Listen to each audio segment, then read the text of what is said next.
Aku berani jadi guru karena gara-gara Hello. Jadi bukan pandai, bisa ngomong di depan banyak orang, nggak jadi orang yang pemalu lagi. Sedihnya gara-gara ya mungkin kita kreator itu nggak bisa ketemu lagi di acara yang sama Hello. Pertama pastinya yang tadi kita kebudayaan Betawi, kemudian basic dalam fotografi baru dasarnya, paling dasar. Nah baru habis itu waktu kita habisin di praktek sih. Cara aku itu lebih ke pendekatan secara personal sih, lebih ke mungkin aku juga banyak belajar dari internet sih, gimana caranya belajar supaya kelasnya ini menyenangkan.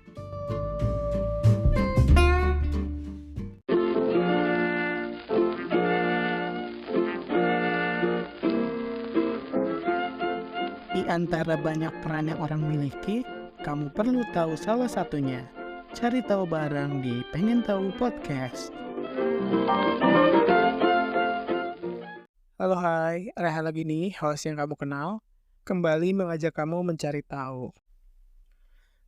Ya teman-teman, kali ini kita bakal ngobrol-ngobrol dengan seorang yang memegang peran yang mungkin sering kita temui gitu ya. Boleh perkenalkan namanya dan sekarang lagi jadi apa? Oke, halo teman-teman, aku Panca Rizky, aku di sini sebagai guru muatan lokal di salah satu sekolah swasta di Jakarta. Oke. Kebetulan sekolah itu dulu aku sekolah di situ, tapi setelah lulus ditarik ke situ. Oke, berarti dapat kesempatan di dulu tempat sekolahnya gitu ya. Iya begitu, betul sekali. Oke, nah boleh jelasin secara singkat gak guru muatan lokal itu apa sih, mungkin berdasarkan definisinya kali ya? Guru muatan lokal itu mungkin tergantung, setiap sekolah beda-beda kali ya. Kalau di sekolahku itu, jadi aku ceritain awal mulainya dulu. Boleh. Jadi dulu ada kepala sekolah itu deket banget sama aku waktu aku sekolah di situ. Ya. Udah setelah aku lulus beberapa saat ada berita duka yang aku sendiri nggak nyangka bisa kayak gitu. Beritanya itu kepala sekolahnya ini meninggal. Ya. Setelah beliau meninggal, sebelumnya kita udah punya janji kita mau bikin studio untuk video ataupun musik seperti itu di sekolah tersebut. Oh iya, ada janji ya? Ya, iya betul. Ketika dia sudah meninggal kan tadi ya. Ya. Guru yang lain itu juga nggak tahu, mungkin karena takdir atau gimana, tiba-tiba di pagi hari pas setelah aku keluar kerjaan sebelumnya, dia nelpon. Katanya kamu mau ngajar di sekolah ini nggak sebagai guru ini? Ya. Dari situ aku terima deh. Dan ngajarnya ini mulok itu kalau di sekolah aku ya, aku ngajar itu lebih ke arah multimedia. Contohnya kayak menggunakan Photoshop ataupun color grading, bisa juga aplikasi di smartphone, seperti itu sih. Oke, berarti mata pelajarannya juga buat siswanya tuh mata pelajaran mulok gitu.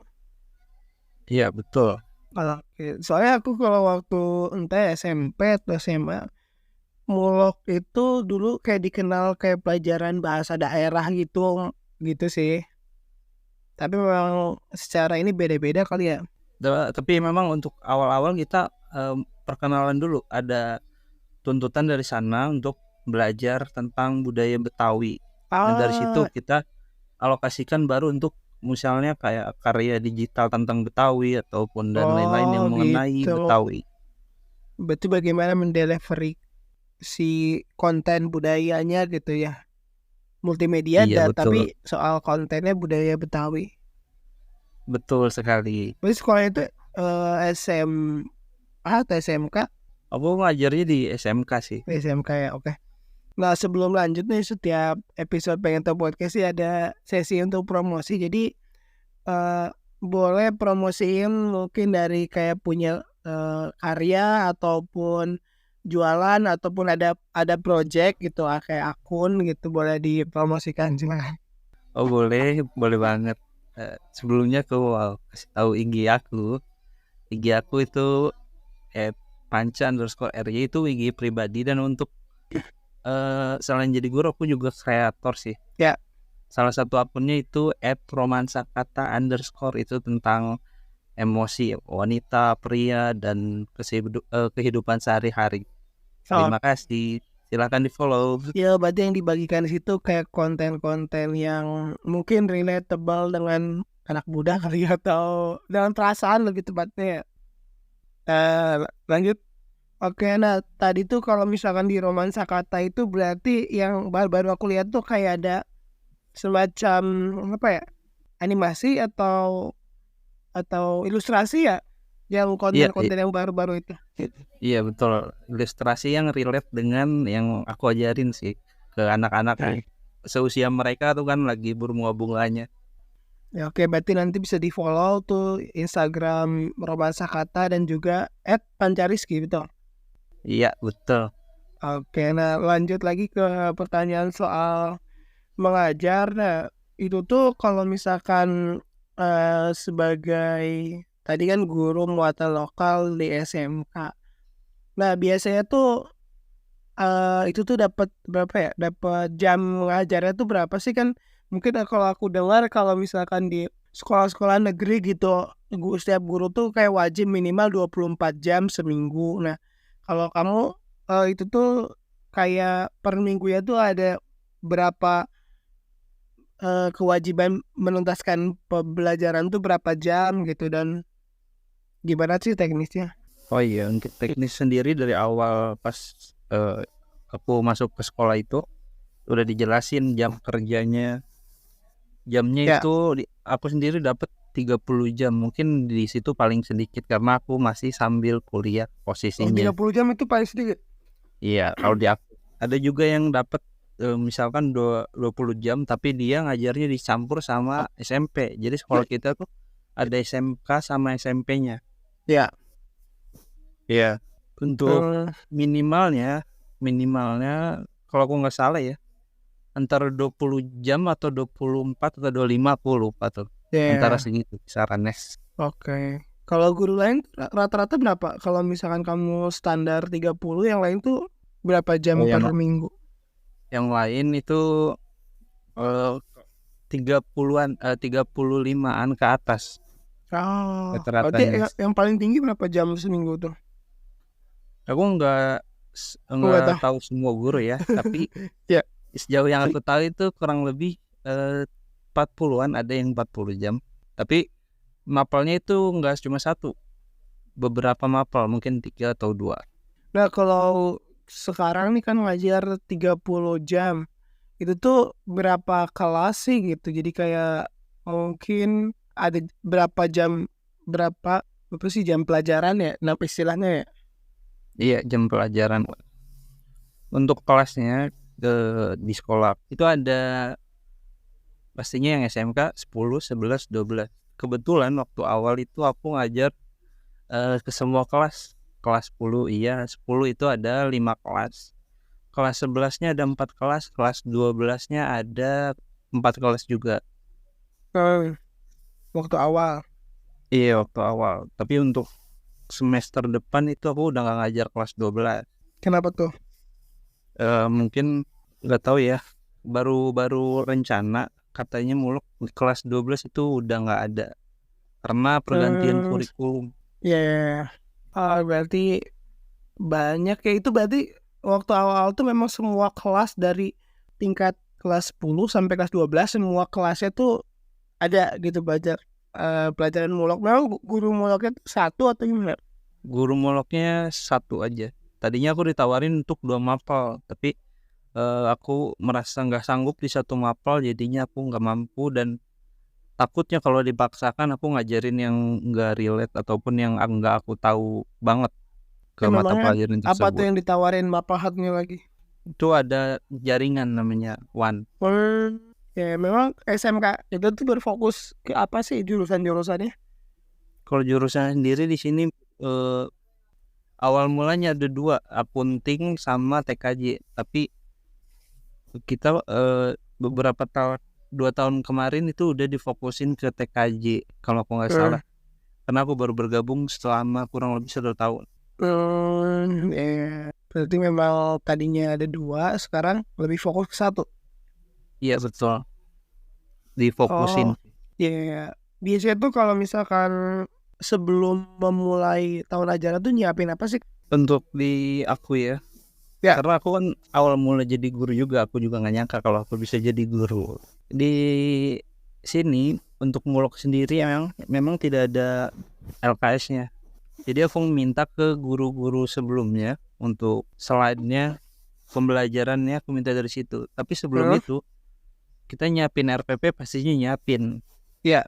RPP ada prosem, ada prota, program tahunan, program semester, itu kita siapin sebelum kita ngajar.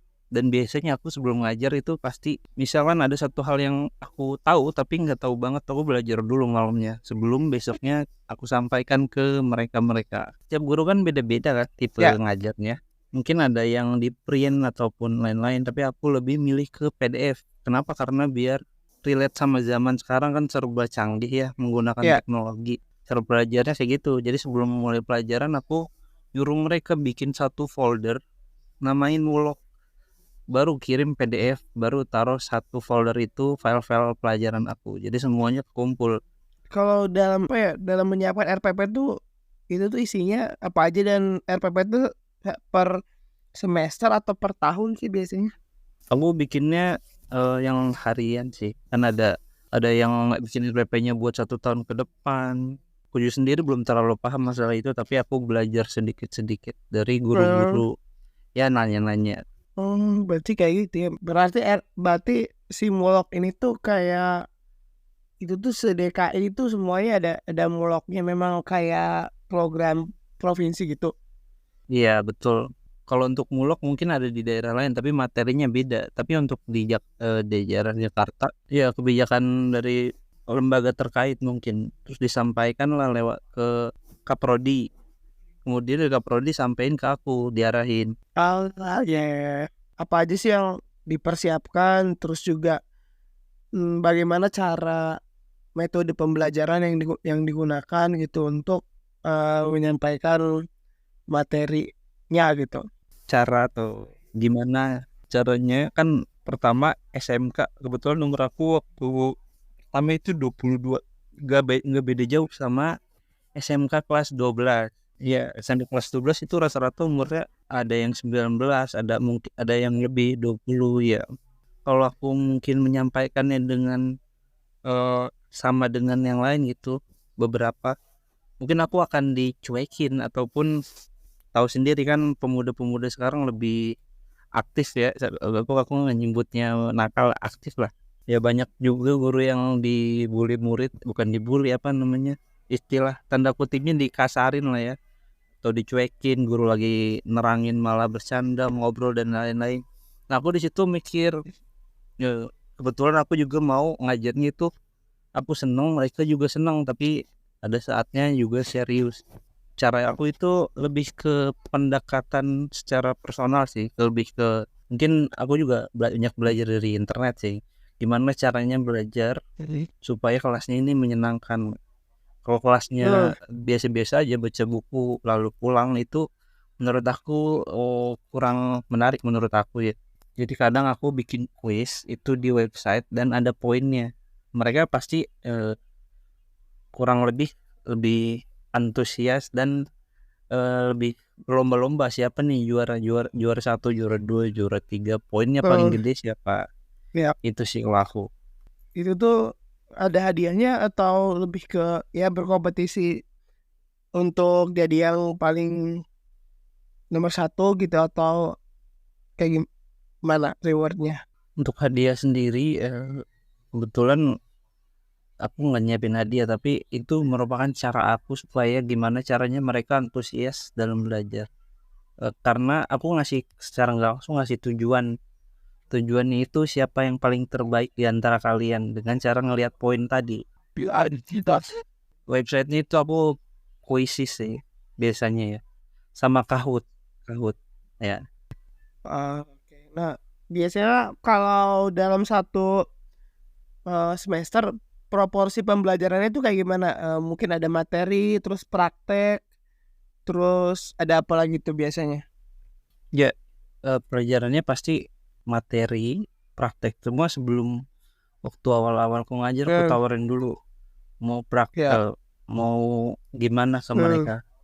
Hari kita sepakat bahwasannya aku ngajar materi Ya. dulu, baru kemudian praktek.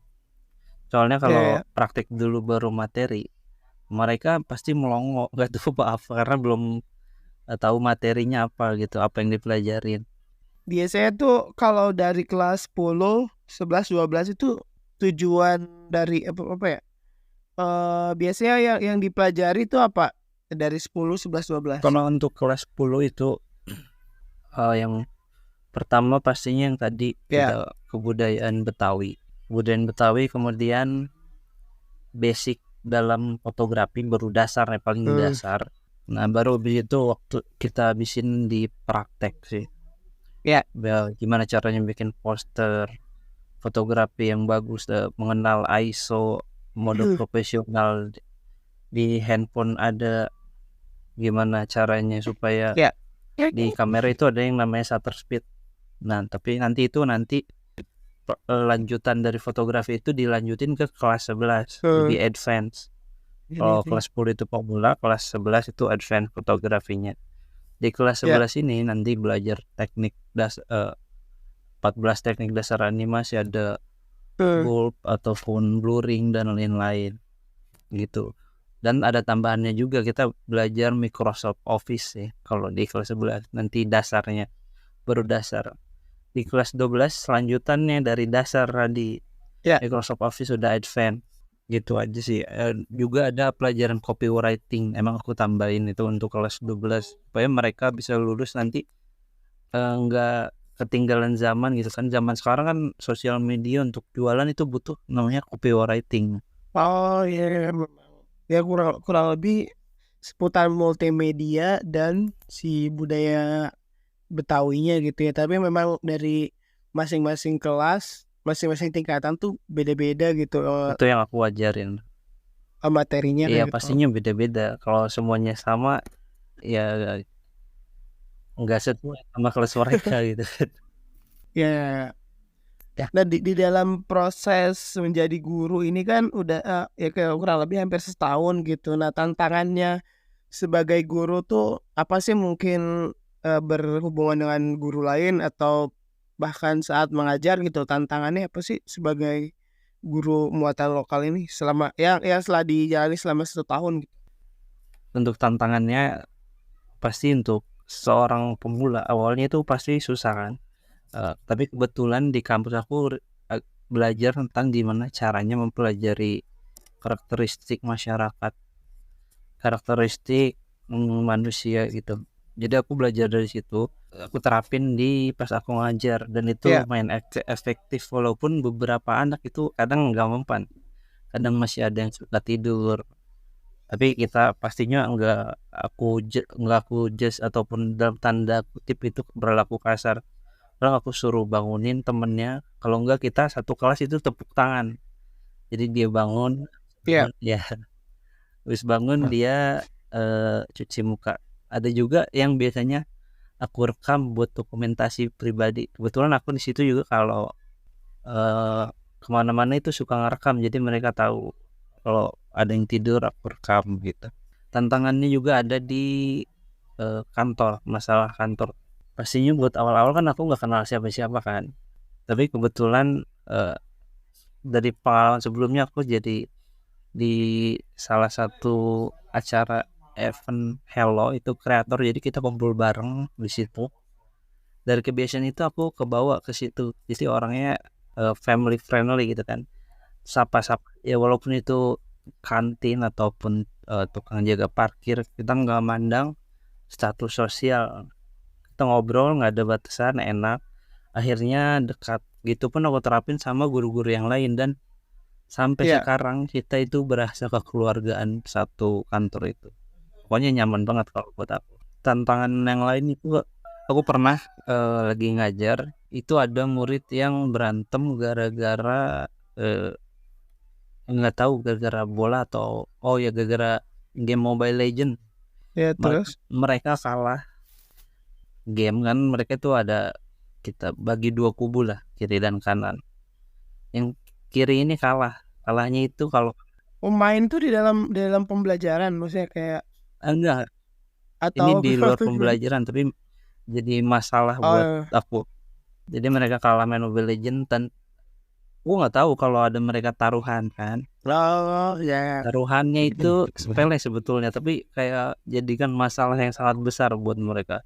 Ya. Salah taruhan yang kalah itu bayarin satu botol teh pucuk. Teh pucuk kan Hmm, nggak mahal-mahal banget. ya, Sorry bukan satu botol, 3 botol. ya 3 botol.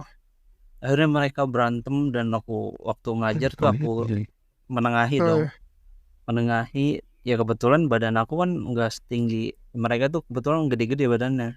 ya. Aku standar lah. Menengahi akhirnya aku bawa ke kantor dan di sana aku masih belum terlalu bisa untuk menghandle masalah tersebut. Itu tantangan terbesar buat aku dan masih dipelajari sampai saat ini. Akhirnya kasus tersebut diselesaikan oleh orang yang lebih lebih bisa diandalkan lah, karena aku kan pemula jadi belum terlalu tahu kalau Secara ada yang usia juga berat. masih deket-deket ya. Kenapa? Usia secara umurnya masih deket-deket juga sama muridnya gitu. Masih dekat-dekat juga, tapi bukan berarti nggak tegas. Kalau memang udah dibutuhin ya aku tegas. Itu tantangan yang paling besar yang belum bisa aku aku sanggupi lah, masih Iya. belajar. Oh iya. Berarti kalau misalkan berinteraksi sama guru yang lain tuh gimana tuh, kan dulunya murid sekarang jadi temen gitu istilahnya. Kayak canggung Iya, nggak, kayak oh ya Pak gitu, kayak kayak temen.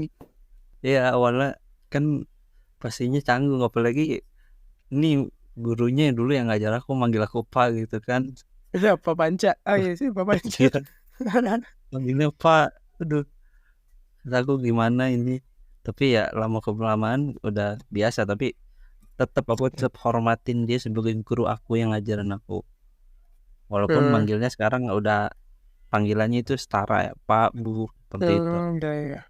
Oh kayak gitulah ya, mungkin yang menantangnya dari segi aspek tadi karakter building kan, mungkin tadi ada yang ngantuk, ada yang berantem, terus juga sama kantornya juga tadi udah semakin solid, semakin akrab. Nah, tadi kan sempat nyinggung Hello. Gimana perasaannya Hello cabut dari Indonesia? Ya gimana ya, sedih banget. Yang pertama itu sedih banget karena kalau nggak ada Hello itu aku mungkin masih jadi orang pendiam, nggak bertransformasi gitu kayak sekarang.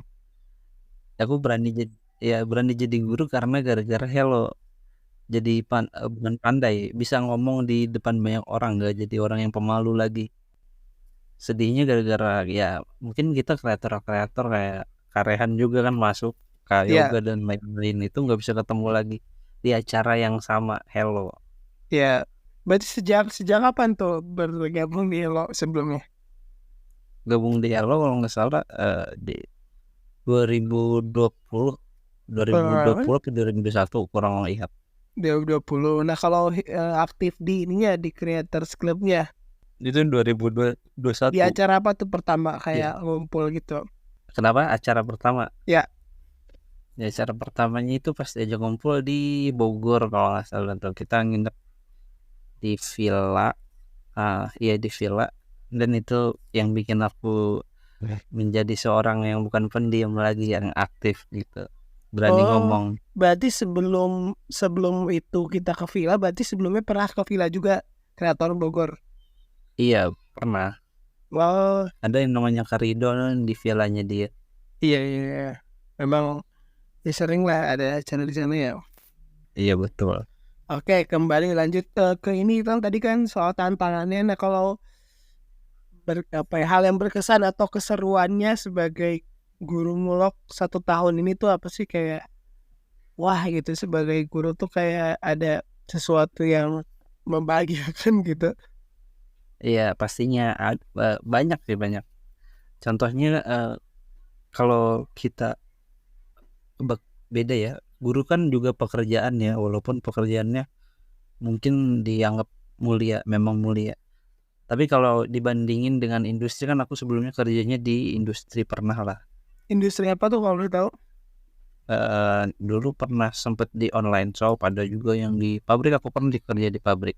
Ya, beda banget kalau jadi guru, apalagi kalau kita kekeluargaan banget itu, berasa rumah sendiri gitu kan.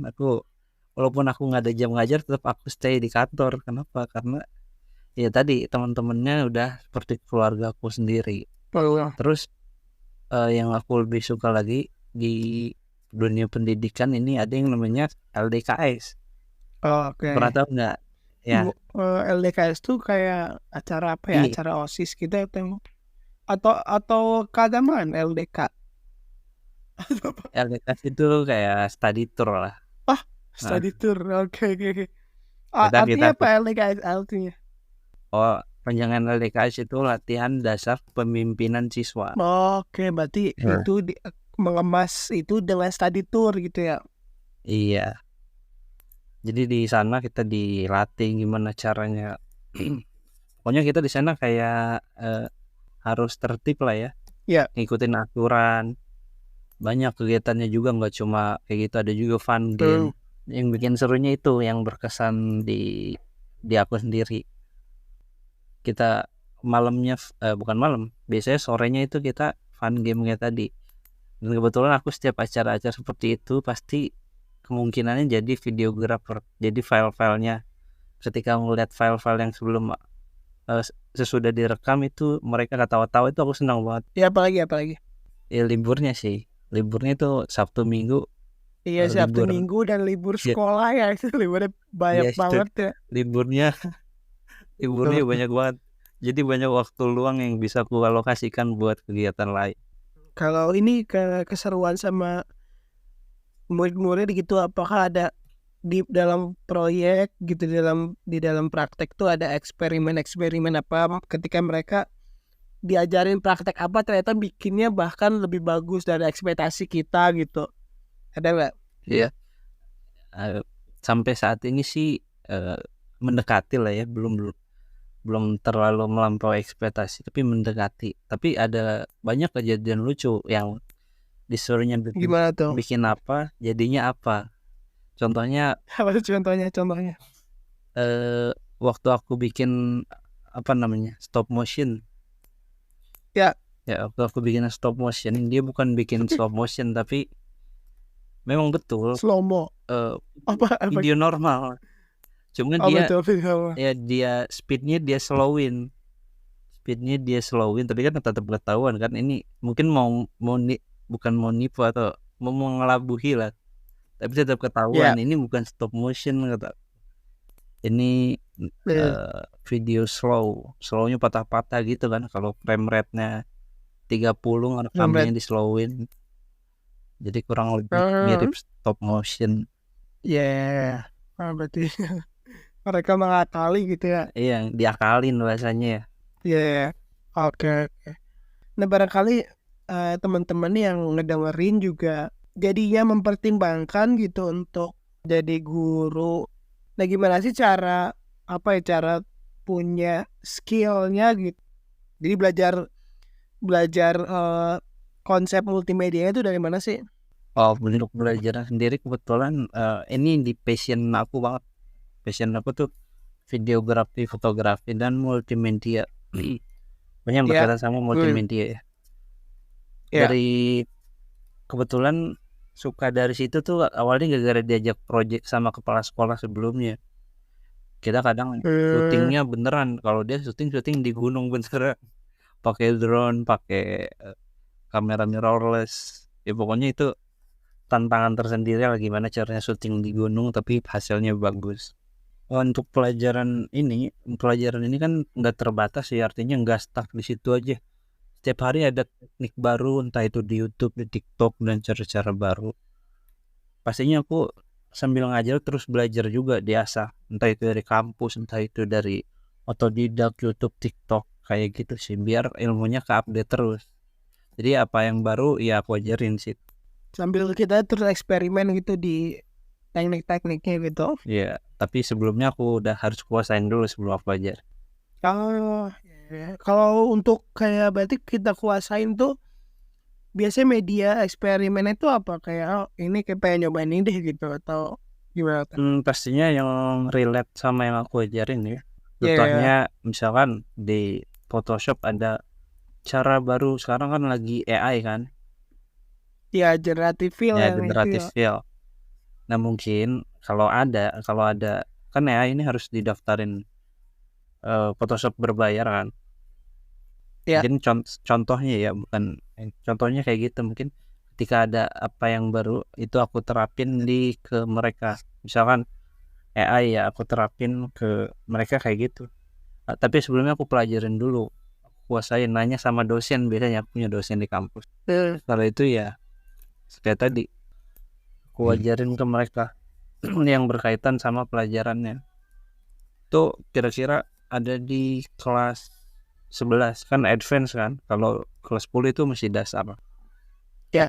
Oh memang tadi tuh ketertarikannya dari sikap dari bapak kepala sekolah itu, memang bapak kepala sekolahnya juga punya interest soal media, soal multimedia, soal film gitu atau gimana tuh? Dia interest banget ke arah video foto digital, ya Videografi. Oh ya videografi, betul. fotografi.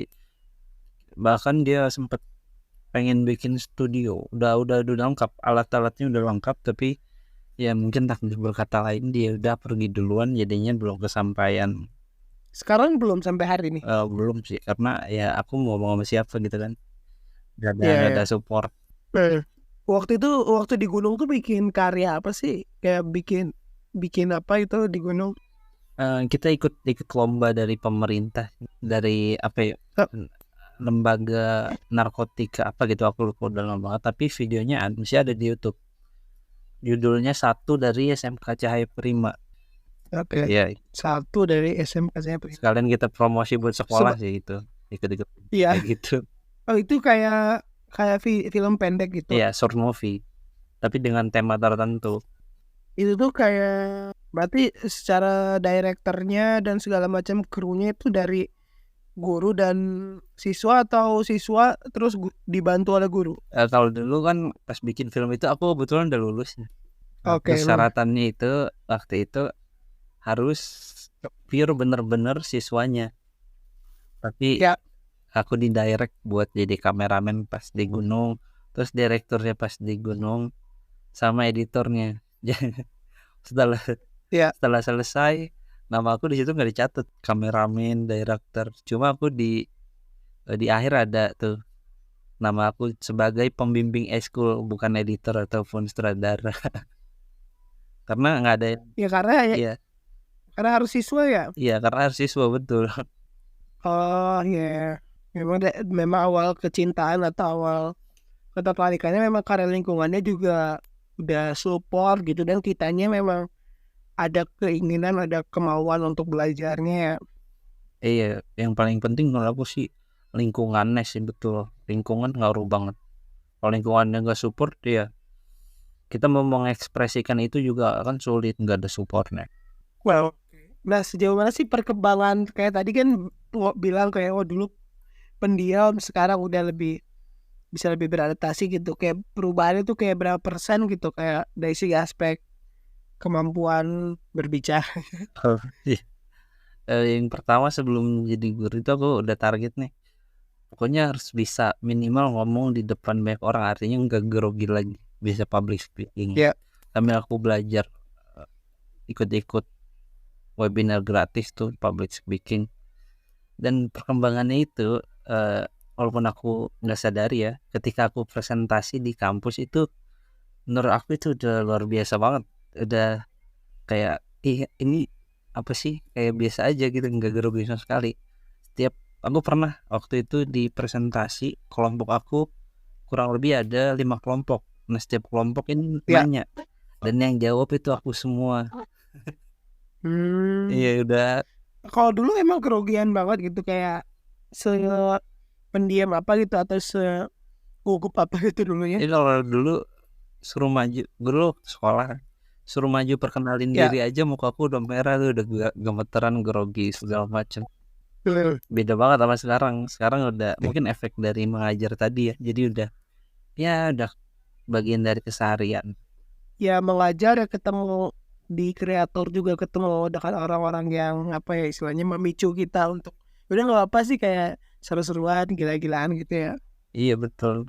awal mulanya kalau belum ketemu mereka, pikiran aku tuh kalau aku ikut ekspresikan diri kayak, "Ih, apaan sih?" gitu kan, kayak takut diledek, negative thinking gitu. Iya. Tapi lingkungan di situ di Hello itu support banget, suruh ikut aja gitu, nggak apa-apa, nggak diledekin.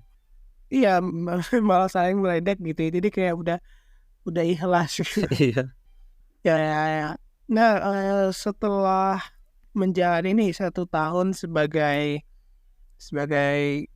guru mulok gitu, nah apa sih yang kayak tadi selain public speaking gitu, apa yang berubah gitu, apa yang bertambah, apa yang disadari ketika, "Oh ternyata jadi guru tuh kayak gini ya, oh ternyata jadi pengajar tuh kayak gini ya." Apa sih yang mungkin nilai yang didapat gitu dalam 1 tahun ini sebagai guru? Oh, banyak sih ya, tapi beberapa yang aku, sadari banget itu yang pertama tadi, transformasi aku jadi dari susah ngomong di depan umum, jadi sekarang udah lumayan cukup mahir lah, itu yang pertama. Ya.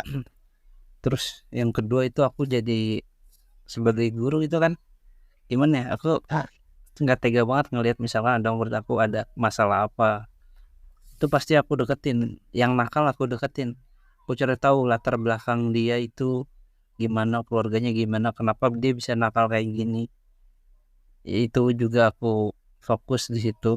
Terus yang Ya. berubah, pastinya ini apa, manajemen waktu. Kalau dulu Ya. males ya males, tapi sekarang udah termanage dengan baik. Kita hadir jam 5:30 walaupun kadang-kadang masih ada telat beberapa kali. Karena ya Ya. aku kan ngajar nih sampai jam 3, ya sampai jam 3, bahkan sekarang sampai jam 5:30 karena dibagi 2, gedungnya lagi direnovasi. Ada sekolah siang, ada sekolah pagi. Ya, ada sekolah pagi, ada sekolah siang, betul. Ya. Sorenya itu aku langsung berangkat kuliah dan tiap hari tidur jam 1 ataupun jam 2. Telatnya itu gara-gara itu. Kuliahnya tuh nggak luring gitu, kuliahnya luring berarti. Iya, kuliahnya luring, langsung datang ke kampus tiap hari. Berarti tidurnya berapa jam tuh? Dari jam 1 sampai jam 5? Kurang lebih sih 4 jam. 4 jam, kadang kesiangan ya sampai jam 6. Bangunnya baru bangun. Ya itu manajemen waktu sekarang udah lumayan baik lah. Maksudnya ya tadi kalau dulu sebelum ini ya berantakan banget, lebih berantakan mungkin. Aku datang sering telat kan di industri ya, bukan di pendidikan. Ngefek banget sih buat Iya, ketertiban ya namanya. ya. Oke. Nah, ini mungkin jadi pertanyaan terakhir sih, kayak ini kan podcast dibuat gitu untuk orang yang memang nyari referensi gitu, nyari bayangan gitu, kira-kira profesi apa aja sih yang mungkin bisa diketahui gitu sebagai bahan pembelajaran. Nah, kayak boleh dong satu pesan gitu buat orang-orang yang memang masih mencari apa yang mereka mau, apa yang mereka ingin pelajari gitu. Boleh ada pesan nggak buat teman-teman para pendengar ini? Buat para pendengar pesannya itu ya, kalau kalian punya ilmu yang mumpuni ya, bukan ilmu kebal atau ilmu hitam gitu. Jadi boleh kalau misalkan kalian setelah lulus kuliah boleh coba-coba jadi guru, karena kan guru ini ladang pahala kan. Ketika kamu ngajar bahkan ke satu muridnya itu nanti berkeluarga, keluarganya diajarin sama si murid tadi, ngalir dong pahalanya. Itu yang pertama. Iya betul, ke anaknya Ya, nanti, ke betul. anak si murid itu ya. Jadi pahala betul. yang mengalir, tapi syaratnya tadi ilmunya ilmu yang Bermanfaat. ya bermanfaat, bukan ilmu hitam atau semacamnya. Dan juga kan ada guru ada kompetensinya masing-masing. Ada yang guru PKN, ya PKN, ada yang guru olahraga. Jangan guru PKN ngajarnya MTK, itu persilangan sekali. Ya. Ya itu cukup sih pesan dari aku. Oke, nah itu sih mungkin penutup kita di episode kita kali ini gitu. Jadi mungkin bagi teman-teman yang ya ada ilmu yang bukan ilmu sihir, bukan ilmu hitam, bisa dibagikan. Dan juga dari segi pengajaran atau dari segi sebagai guru gitu, ada amal yang mungkin bisa amal jariah lah istilahnya, mungkin bisa bermanfaat bagi generasi-generasi berikutnya. Oke, terima kasih yang sudah mendengarkan dan sampai jumpa di episode berikutnya. Dadah. Dadah, terima kasih.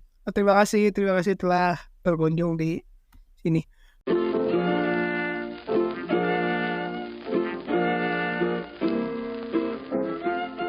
Makasih juga buat teman-teman para pencari tahu. Di episode berikutnya kita mau cari tahu soal apa lagi nih, bisa request ke Instagram @pengen_tahu_podcast. Sampai jumpa di podcast berikutnya dengan narasumber dan cerita lainnya. Pengen tahu podcast jadi makin tahu.